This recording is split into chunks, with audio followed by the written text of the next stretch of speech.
Un gusto de saludarle, hermanos. Vamos a orar para iniciar la sesión del día de hoy, así que le voy a invitar que incline su rostro para presentarnos delante de nuestro Dios.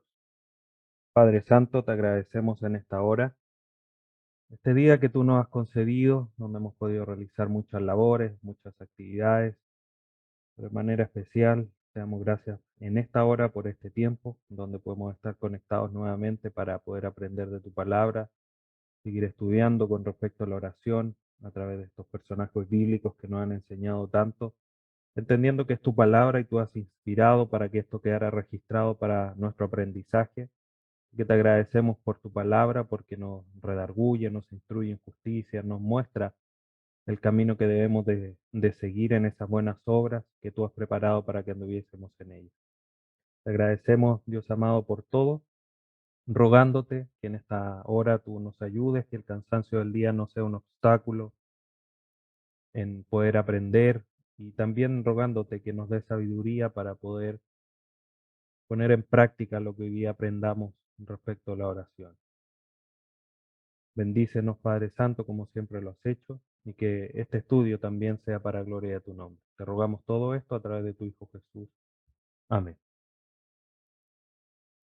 Bien, hermanos, hoy día vamos con la sesión número 10 ya de nuestra serie La oración, hablando personalmente con Dios.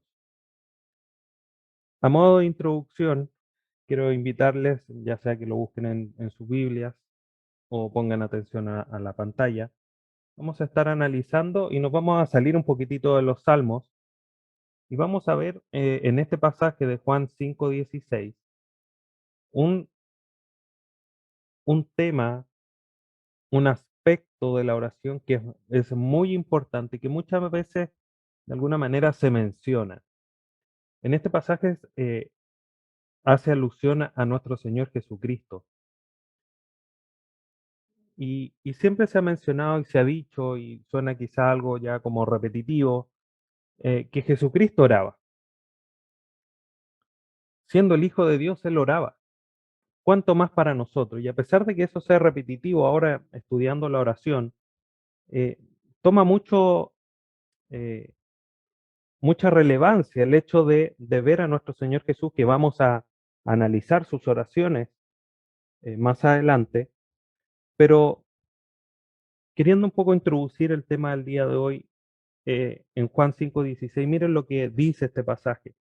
Dice, pero con frecuencia, nótese, y quiero ir analizando brevemente cada una de las palabras, con frecuencia, o sea, de una manera permanente, constante, no una vez, como decía hace unos días atrás, una vez a las 1000, de una manera muy esporádica, no, con frecuencia, todos los días, no, el pasaje propiamente tal no nos dice con qué frecuencia, pero obviamente si hace alusión al hecho de que sea con frecuencia es porque es una frecuencia cercana, 2, 3 veces a la semana por lo menos, y así lo vamos entendiendo en la medida que vamos leyendo el la historia de nuestro Señor Jesucristo ahí en los evangelios. Podríamos decir incluso que Él oraba todos los días, pero quiero hacer hincapié y recalcar el hecho que era con frecuencia. ¿Qué es lo que hacía Él? Con frecuencia se retiraba a lugares solitarios. Y esto es algo muy común y que vemos, queridos hermanos, y que quizás no lo he mencionado, pero está ahí de alguna manera en medio de todo lo que hemos visto que vamos a seguir viendo. La mayoría de las oraciones que hemos analizado hasta ahora, por no decir todas, y las que hay a lo largo de las escrituras, son oraciones personales, oraciones íntimas de una persona con Dios. Jesucristo se retiraba a lugares solitarios. Y esta es una de las características principales de la oración. La oración se hace, se realiza de una manera íntima. Esa es la característica de un hombre o de una mujer de oración. Su oración íntima, su oración solitaria. No porque no pueda orar con su esposo, con su esposa o con sus hijos, o no porque no se puede orar en congregación como nosotros lo hemos hecho en muchas ocasiones, pero lo que caracteriza a un hombre de oración son esos tiempos donde se retira y ora a solas, como culmina diciendo el versículo, y oraba con frecuencia, de una manera íntima, personal, solitaria. Jesucristo oraba. Nosotros tenemos que tomar estas dos características que manifiestan este versículo de la frecuencia y esa soledad en el sentido de intimidad personal con Dios y ponerla en práctica en nuestra vida. Es eso lo que nosotros debemos cultivar. Y lo vemos en la historia cuando fue, por ejemplo, Ana, por nombrar un ejemplo. A orar al templo no fue con su esposo, no le pidió al sacerdote Elí que estuviera presente. Ella sola oraba a Dios. Moisés a solas. Y así lo vimos con todos los personajes que hemos analizado. Hoy día, Jeremías, que es el personaje que vamos a estudiar, también oraba a solas. Nehemías también lo hacía. Entonces, ¿cómo está nuestra vida personal de oración? Porque muchos podrían decir, sí, nosotros lo hacemos de manera frecuente, independiente que hubo un mes y medio que no oramos como congregación por esto de retomar los cultos presenciales, pero lo hacíamos con frecuencia. Pero no es eso lo que nos manda las escrituras, es la intimidad personal con Dios de una manera frecuente. Creo que es necesario que nos analicemos, no solamente el hecho de que si Jesús oraba, cuánto más nosotros que somos mucho más necesitados, sino que es la forma que él lo hacía, con frecuencia y a solas. ¿Cómo está tu oración en estos términos de frecuencia e intimidad con Dios? Solo tú sabes la respuesta. El Señor nos ayude para fortalecer este aspecto que es tan necesario de hacer en nuestra vida con Dios. Bien, hermanos, dicho eso a manera de introducción, hoy día, como ya mencioné, vamos a estar estudiando algunos aspectos de la vida de oración de Jeremías. Jeremías es un profeta y es uno de los aspectos generales importantes de Jeremías. Jeremías era un profeta y una de las características quizás más importantes de cómo nosotros conocemos a Jeremías es el hecho de que Jeremías era rechazado. Dijo tú, en varios pasajes lo vemos. Jesucristo le dice, o Dios le dice, anda y dile esto, pero no te van a escuchar. Entonces, ¿por qué voy a ir si no me van a escuchar? Pero tú anda y dile. Y él, su mensaje fue rechazado y él mismo fue rechazado. A punto de que estuvo preso, lo intentaron matar. Hasta ese nivel de rechazo vivió Jeremías. Es por esa razón de esa intimidad que él tuvo con Dios, donde derramó muchas lágrimas, como ya vamos a ir viendo en el desarrollo de la clase de hoy, que se le reconoce como el profeta llorón. Un título que la verdad hace poca justicia del real trasfondo del carácter de Jeremías. Porque si nosotros hablamos de Jeremías, como ya dije, un profeta mayor, por la extensión del libro que él escribe junto a Isaías, a Ezequiel. Entonces, este profeta tiene una importancia muy grande. Vivió en la etapa donde Jerusalén iba a ser destruido por Babilonia. De ahí vienen Lamentaciones de Jeremías, que es otro libro de las Escrituras, justamente porque él fue testigo de la destrucción de Jerusalén, y de ahí vienen las Lamentaciones de Jeremías.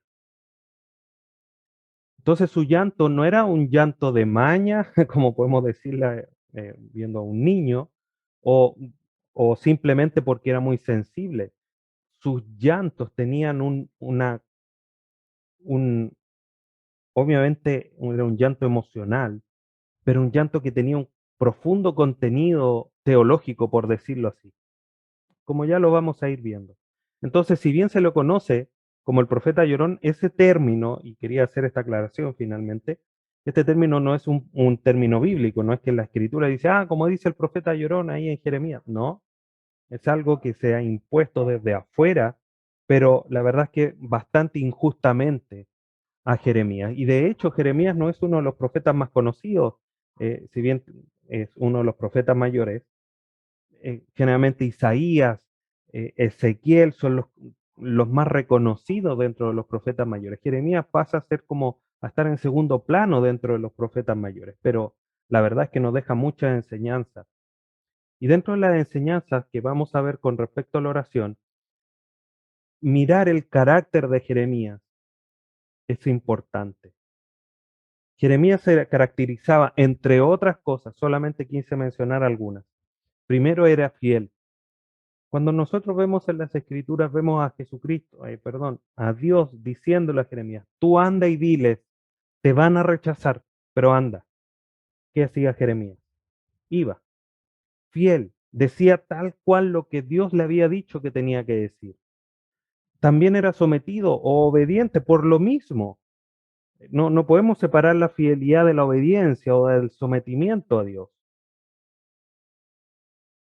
Dios le dio órdenes, incluso un poco extrañas, por decirlo así, como lo vamos a ver, y él se sometió, él fue obediente. Pero también a través de su vida de oración nosotros vemos que él era un apasionado por Dios. Tenía comunión con él, tenía intimidad con Dios. Alguien que no tiene la pasión por Dios no puede llegar en oración, demostrando emociones, demostrando todo lo que Jeremías demostraba en oración.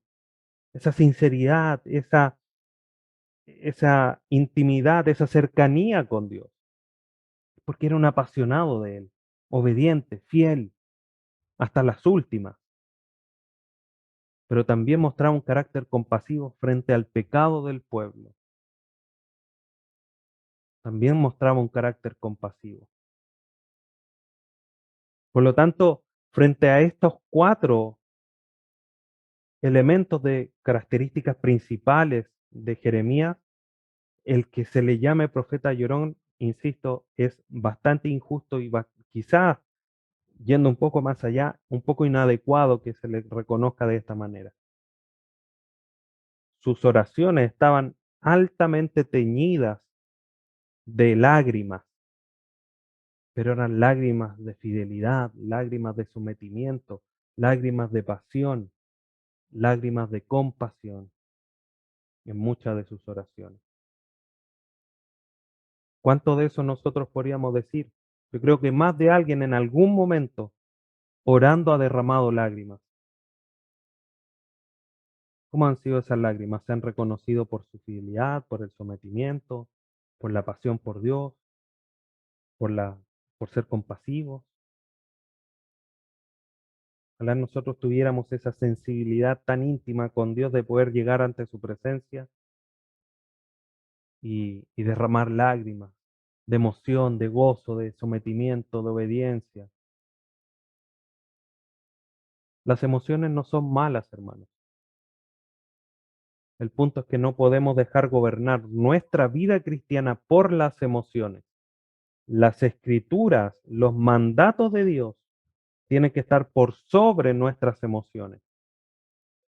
Ese es el punto. La palabra tiene que gobernar nuestras sensaciones, nuestras emociones, y no al revés. Ese es el cuidado que hay que poner. Pero por algo Dios nos hizo seres emocionales. Jeremías quizás efectivamente puede haber sido más sensible y derramaba lágrimas de una manera más fácil, pero no por eso. Él no dejó, insisto, de ser fiel, obediente, apasionado por Dios y compasivo. Características esenciales de este profeta que lo caracterizan. Entonces vamos a ver algunos aspectos de la vida de oración de Jeremías. Y creo que, así como con todos los otros personajes que hemos estado estudiando, mucho de lo que vamos a ver nos va a llegar profundamente, nos vamos a sentir muy identificados. Jeremías lo primero que hizo, un poco recordando y conectándolo con Moisés, aquel pasaje cuando estaba en la zarza, le dije, tú vas a ir, pero ¿quién soy yo? Yo soy tardo en hablar y como que presentaba excusas. Jeremías, si bien reconoció esas debilidades que él tenía, él oró hizo una oración de incapacidad. ¿A qué se refiere esto? Vamos a Jeremías,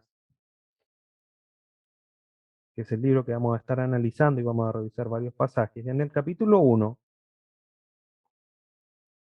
versículo 6 y después versículo 8 y 9. En el versículo 6 dice, entonces dije, ay Señor Dios, no sé hablar porque soy joven.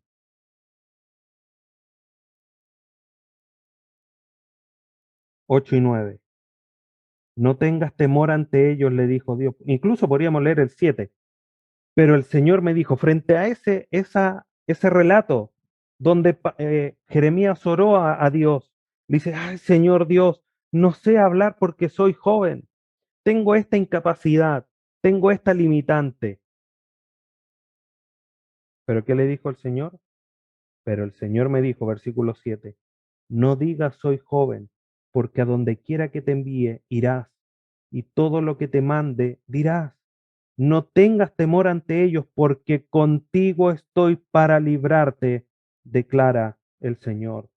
Entonces el Señor extendió su mano y tocó mi boca, y el Señor me dijo, yo he puesto mis palabras en tu boca. Hermanos,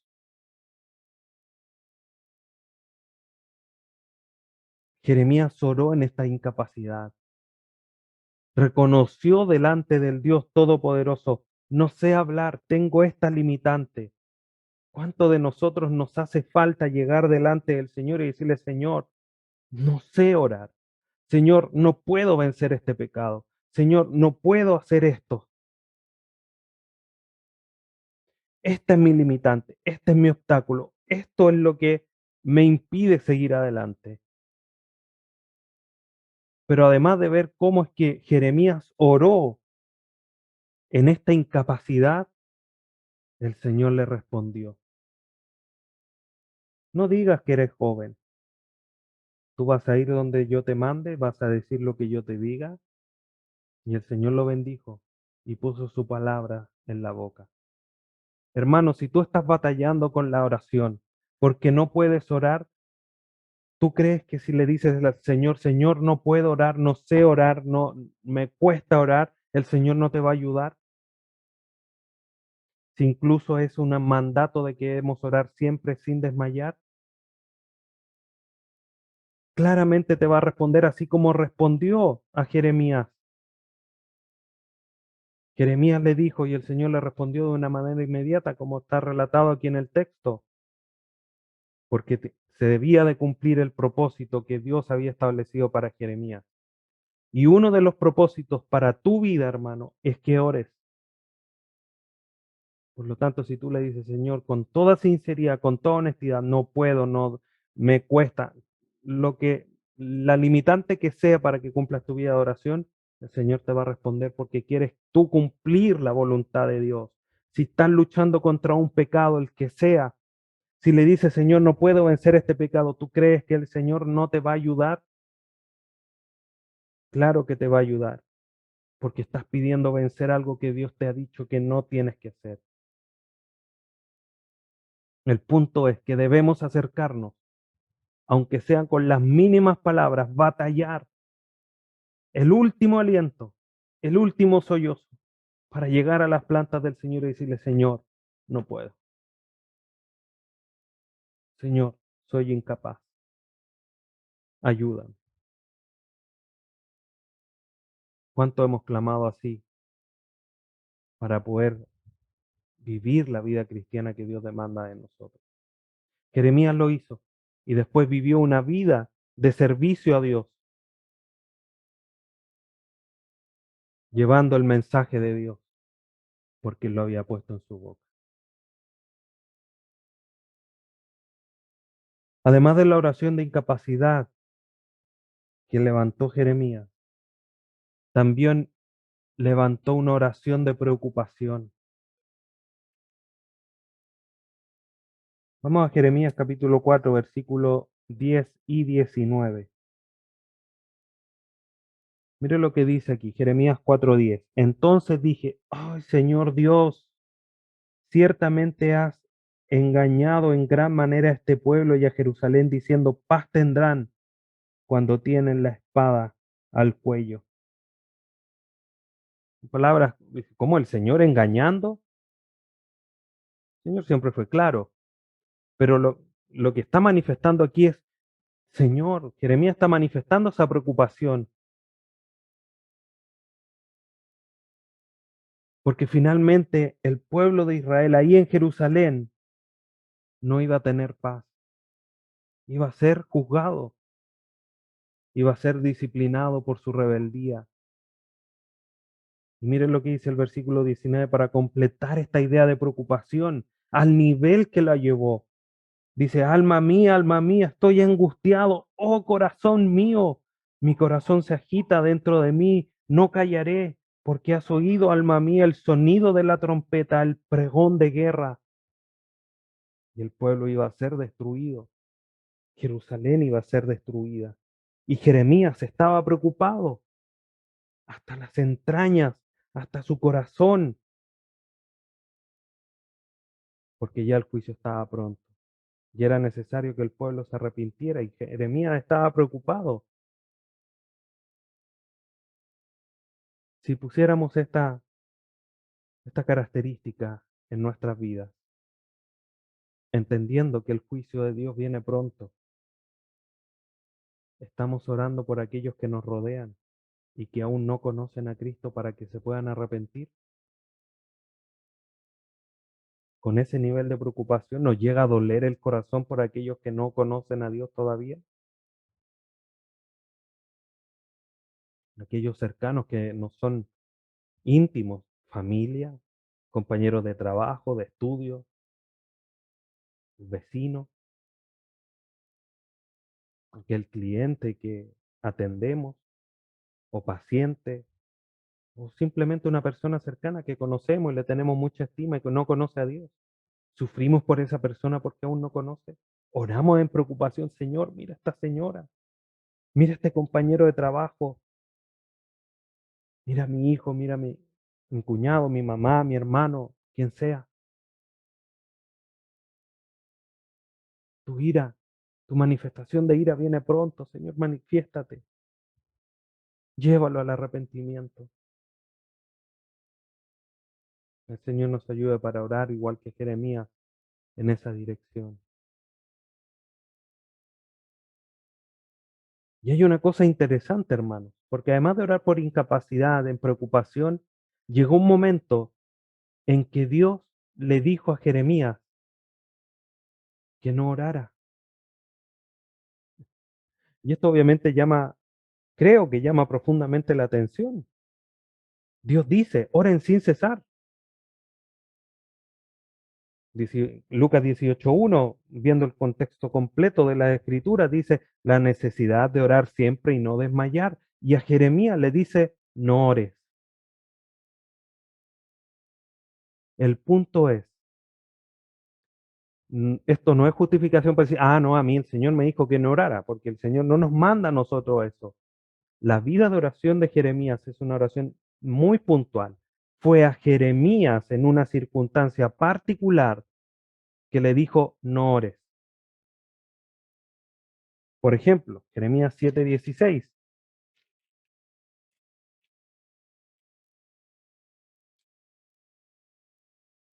En cuanto a ti, dice, no ruegues por este pueblo, ni levantes por ellos clamor ni oración, ni intercedas ante mí, porque no te oiré.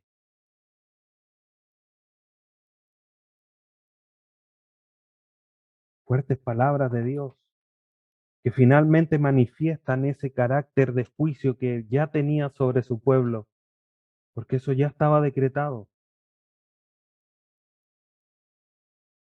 Capítulo 11, versículo 14, dice, pero tú no ruegues por este pueblo, ni eleves clamor ni oración por ellos, porque no escucharé cuando clamen a mí a causa de su aflicción. Y algo similar dice el capítulo 14, versículo 11. El que Dios le dijera a Jeremías, no ores, es una manifestación clara del juicio de Dios sobre el pueblo de Israel. Las tribus de Judá que estaba ahí en Jerusalén por no haber obedecido. La aflicción iba a llegar, pero Dios no lo iba a escuchar porque ese era el juicio que ellos debían recibir por su vida de rebeldía. Por lo tanto, si lo miramos desde la cara opuesta, mientras nosotros oremos, de cierta manera hay esperanza. Porque mientras Dios no nos diga no ores por tal persona, hay esperanza que esa persona pueda convertirse. Pero también hay una demostración de obediencia porque Jeremías no oró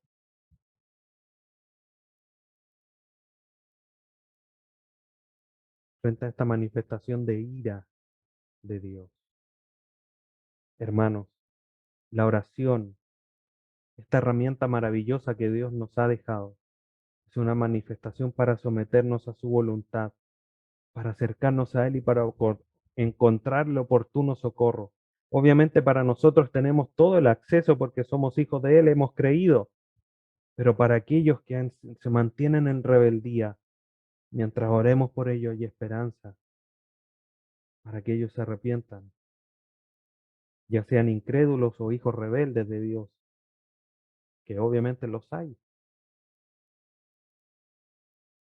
Pero insisto, esto no lo debemos tomar para nosotros, como decir, mira, aquí me dice, vamos a abrir la Biblia, vamos a poner el dedo encima, dice, el Señor me dice que no ore hoy día. No, hermano, no, hay que entender los pasajes en el contexto que están. Hoy día estamos, se conoce de cierta manera en el tiempo de la gracia, donde Dios ha abierto toda esta ventana de tiempo para que muchos crean. Nosotros no sabemos quiénes son, por lo tanto debemos predicar y orar de una manera ferviente y apasionada. Además de eso, esto podría haber descolocado a Jeremías, ¿no? Señor, pero ¿cómo no voy a orar? Siempre he orado a ti, siempre he estado en comunión contigo y tú ahora me dices que no ore.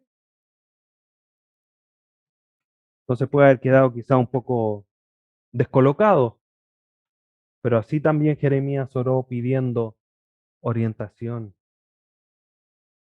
¿Y cuántas veces nosotros hemos necesitado que Dios nos oriente, nos guíe, nos ilumine?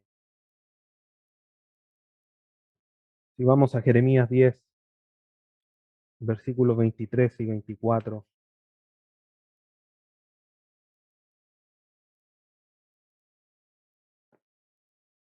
dice, yo sé, oh Señor, que no depende del hombre su camino, ni de quién anda el dirigir sus pasos.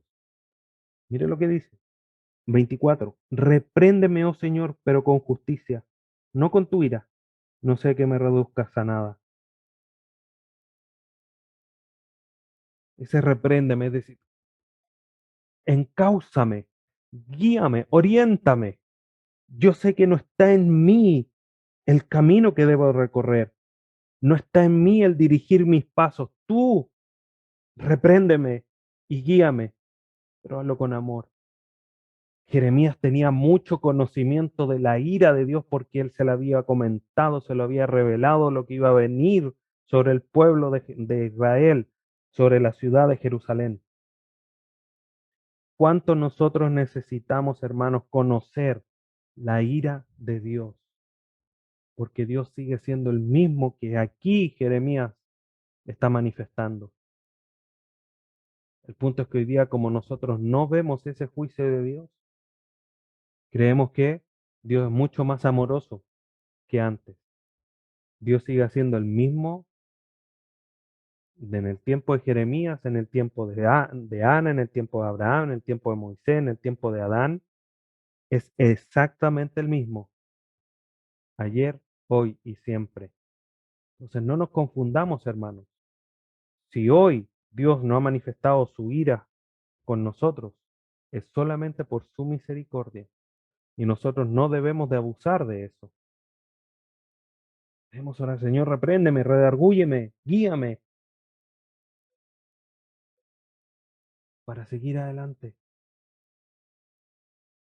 para caminar por la senda que Dios ha establecido para mi vida. ¿Cuánto hemos orado últimamente por orientación, por dirección?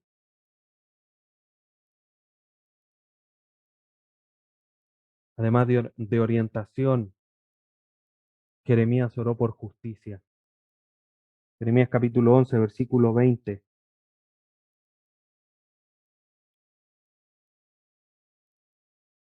Dice, pero oh Señor de los ejércitos, que juzgas rectamente, que examinan los sentimientos y el corazón, vea yo tu venganza contra ellos, porque a ti he expuesto mi causa. Jeremías estaba siendo perseguido y estaban maquinando en contra de Jeremías. Aquí es donde Jeremías le dice, Señor, por favor, tú que juzgas rectamente, examina los sentimientos de ellos, los míos, de los que me persiguen. Tú toma venganza. Yo he hecho lo que tú me mandaste.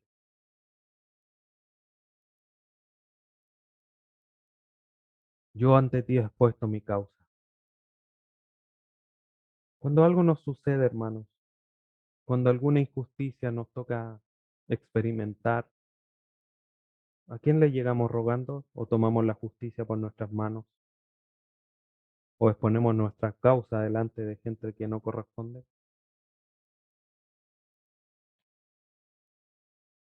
Lo que debemos hacer es llegar en oración. Señor, mira lo que ocurre. Me están persiguiendo porque obedecí una orden o porque desobedecí porque era contraria a tu palabra y me persiguen. Señor, yo quiero ser justo. Esto está en tus manos. Yo no puedo hacer nada. Tuya es la justicia. Tú juzgas rectamente, pero muchas veces queremos tomar la justicia por nuestras propias manos. Y no me refiero a extremos como de querer matar o hacer alguna otra cosa, alguna represalia. No, pero tratamos de defender nuestra propia causa. Obviamente hay situaciones, hay que esto, aplicarlo con sabiduría y ser equilibrado, porque hay situaciones donde es necesario que nosotros manifestemos en el trabajo, de manera familiar, pero siempre con amor, con disciplina, respetando al otro. Pero cuando hay algo injusto o algo que es consecuencia de obedecer a Dios, a quien nosotros primero debemos acudir es a Dios, pidiendo justicia. Jeremías así lo hizo. Él sabía perfectamente que no lo iban a escuchar, que lo iban a rechazar, y él pide justicia porque no solamente eso, sino que buscaban matarlo, hacerle daño. Entonces oró por justicia. Pero además también oró por alivio.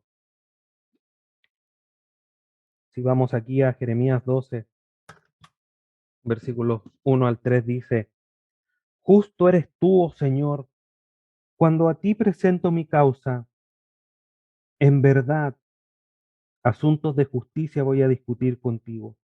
¿Por qué prospera el camino de los impíos y viven en paz todos los que obran con perfidia? Tú los plantas y echan raíces, crecen, dan frutos, cerca están de sus labios, pero lejos de su corazón. 3. Pero tú conoces, oh Señor, tú me ves y compruebas la actitud de mi corazón para contigo. Arrástralos como oveja para el matadero y sepáralos para el día de la matanza.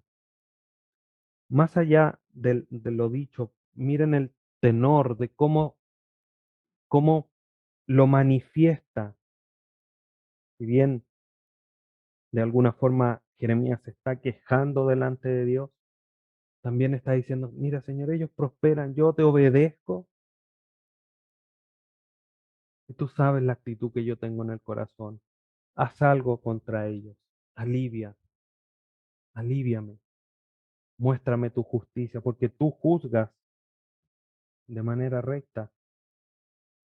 Mi causa es, ¿por qué prosperan ellos si hacen puros pecados? Y bueno, Nosotros hoy día entendemos que si los impíos prosperan, finalmente no es porque Dios quiera prosperarlos, sino porque Dios los ha dejado y deja que ellos reciban eh, su propio beneficio, sus propios deleites en esta tierra y no en el futuro. Nosotros no estamos aquí para vivir con deleites. Eso no quiere decir que no podamos gozar de muchas cosas, de nuestro hogar, de tener un vehículo o de salir de vacaciones o tener comida rica en nuestros hogares. No quiere decir eso. Pero en términos de fruto y de beneficio o de pergaminos, esos para nosotros están en la eternidad, no están en esta tierra. Porque nuestra gloria está en Cristo y estamos esperando, como lo estamos estudiando en la carta a los tesalonicenses. Nuestra esperanza está en Cristo, que Él viene a buscarnos para llevarnos a su gloria. Ese es nuestro mayor galardón. Nuestra gloria no está acá. Jesucristo deja que los impíos, como dice el texto acá, los que viven y obran con perfidia, tengan su gloria acá, su, todo lo que puedan tener. Pero ¿qué van a tener en el futuro? La vida eterna, la vida de condenación alejado de Dios. Aún así, hoy día nosotros igual podemos decir, Señor, alivíame. Mira cómo me están persiguiendo. Alivia nuestras mentes, nuestro corazón, en nuestro cuerpo. Y por último, Jeremías oró en duda.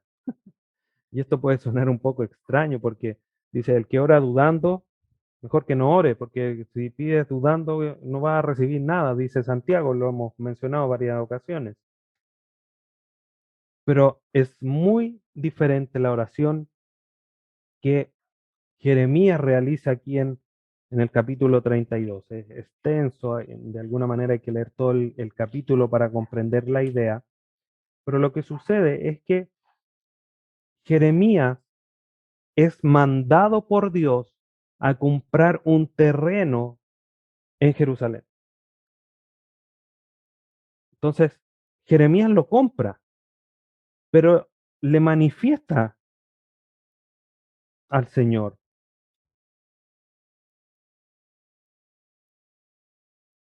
En el versículo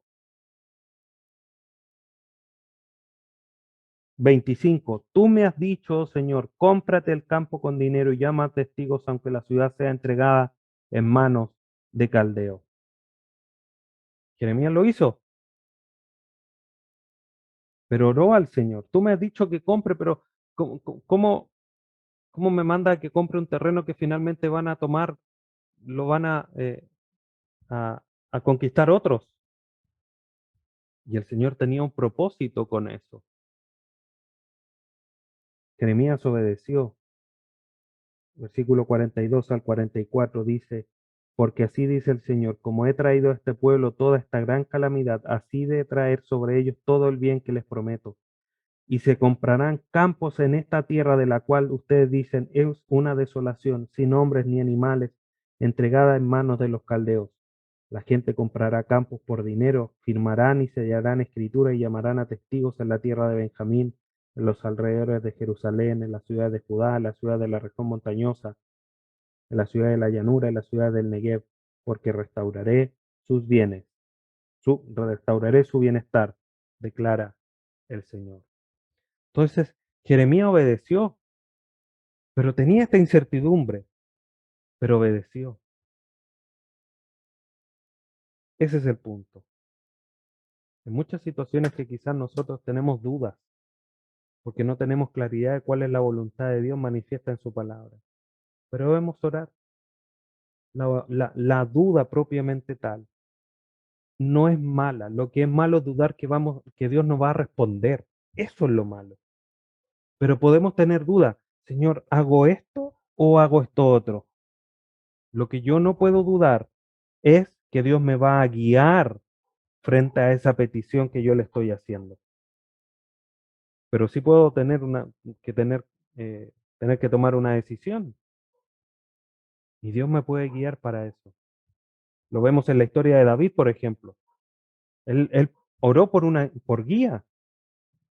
Y decía, Señor, voy a atacar o no voy a atacar. Y el Señor le dijo, anda a atacar.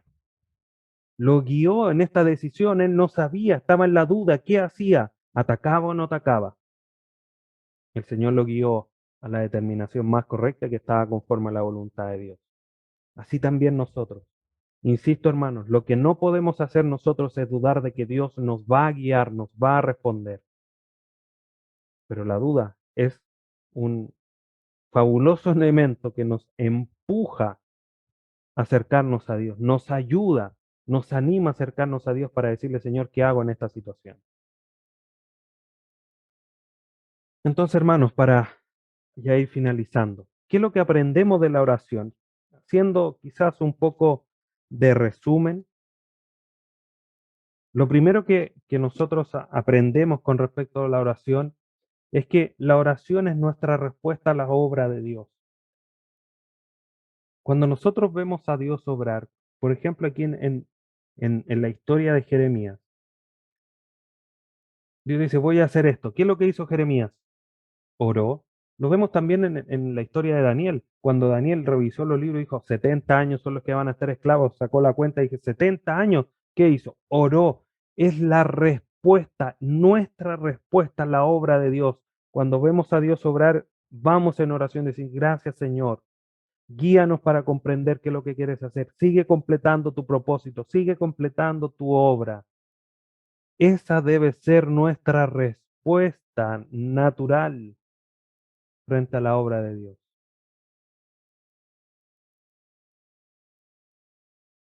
¿Qué tipo de respuesta estamos dando nosotros frente a la oración? O sea, frente a la obra de Dios. Ah, gracias Señor. Es lo que tenía que hacer. O como dicen otros, no aceptamos un no por respuesta. No. Nosotros debemos orar sometiéndonos a voluntad, pidiendo que Dios siga confirmando su obra, que siga obrando conforme a lo que Él ha establecido. Segundo, fortalece la relación con Dios. Esto es un círculo virtuoso. Entre más nos acercamos a Dios, más fortaleza tiene esa relación que tenemos con Él. Y más cerca estamos, más nos compenetramos con Él. Más cerca estamos, más íntimamente estamos relacionados con Él. Así es como debe ser. Pero en la medida que no oramos, eso se va debilitando. No dejamos de ser hijos de Dios porque estamos seguros en sus manos, pero mantenemos una relación débil con Dios, débil. Y no estamos llamados a eso. Tercero, la oración, hermanos, no garantiza una respuesta positiva y esto creo que lo hemos conversado, pero lo aprendemos aquí. Jeremías oró por compasión, por el pueblo. Señor, estoy preocupado, los va a destruir. Tú has mencionado esto.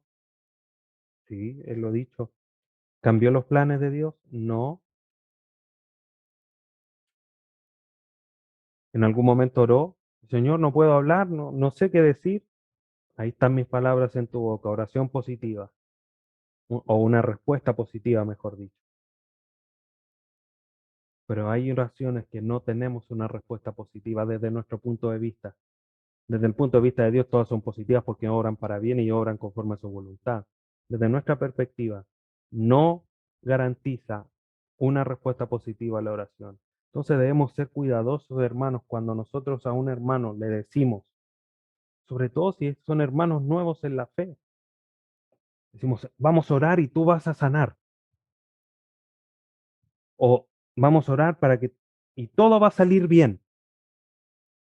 Cuidado, hermanos, porque que nosotros oremos no significa que Dios va a responder de la manera que nosotros estamos pidiendo.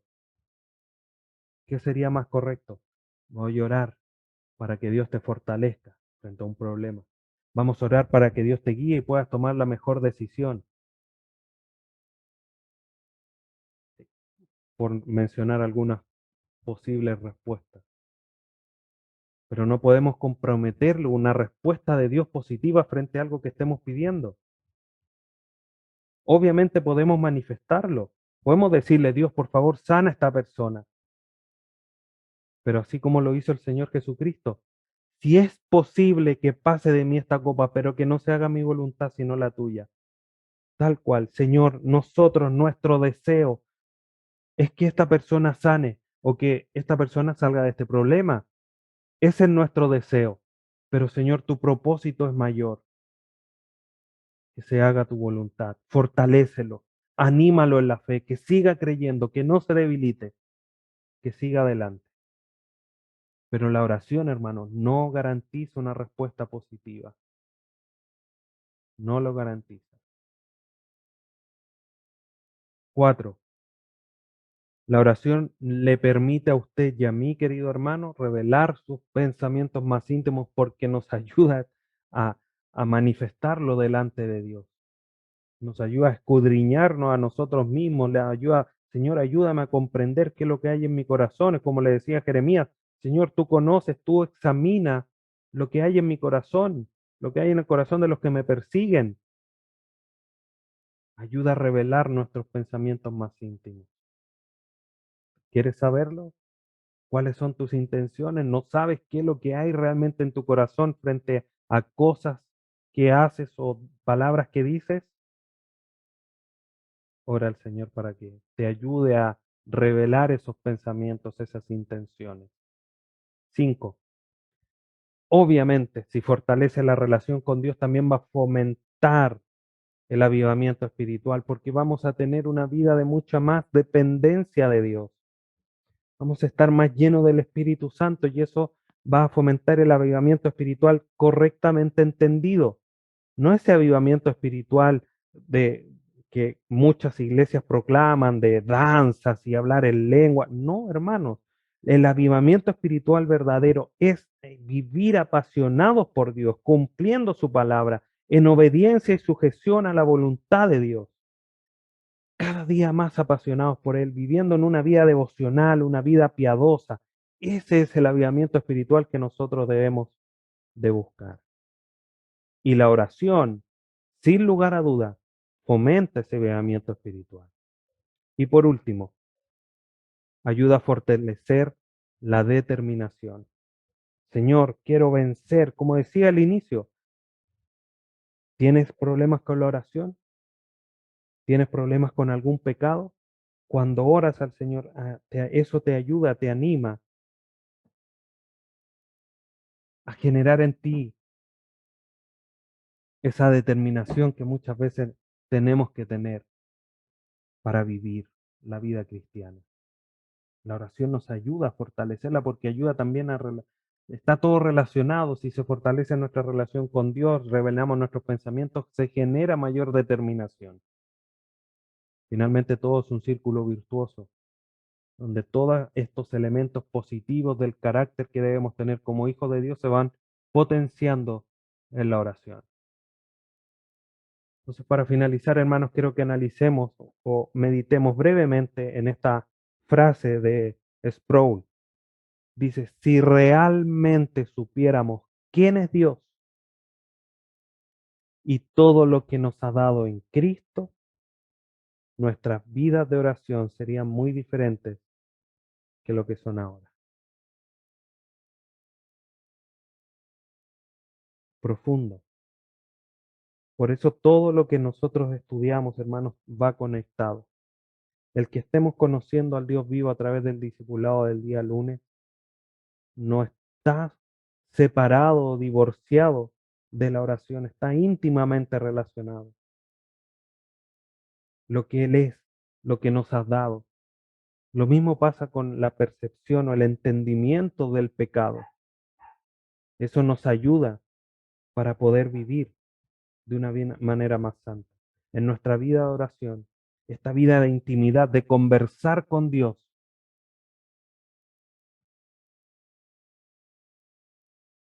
se mejora, se fortalece en la medida que vamos conociendo de mejor manera quién es Dios y lo que nos ha dado en Cristo.